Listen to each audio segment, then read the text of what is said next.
স্বাগত সবাইকে বেঙ্গলি কিচেনে। আমি মঞ্জুশ্রী। আজকের জন্মদিনে স্পেশাল পাকা আমের মিষ্টি দই বানিয়েছি, মাছ আমড়ার চাটনি, ঝুরি আলু ভাজা।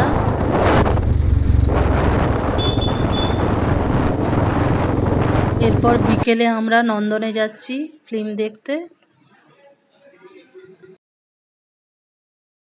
রবীন্দ্র সদনে কিছু ছবি তুলেছি সবাই মিলে।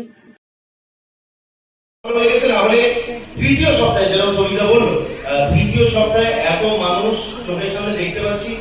লাস্ট কবে এরকম দেখেছিলাম আমি সত্যিই জানি না। তো সেই ক্ষেত্রে thank you so very much. Thank you to Sabita, thank you to বই ছিল এবং এত সুন্দর একটা ছবি আমার জন্য। এবং অবভিয়াসলি এবার হাওড়ার দিকে আসছি, বাড়ির দিকে। আমরা এবার একটা খাবারের ব্যবস্থা করছি। বং চাও বলে একটা রেস্টুরেন্ট আছে, এই রেস্টুরেন্টে আমরা ঢুকছি। অনেকক্ষণ অপেক্ষা করতে হচ্ছে। চাউমিন, চিলি চিকেন খেয়ে তারপর সোজা বাড়ি। খুব মজা হলো।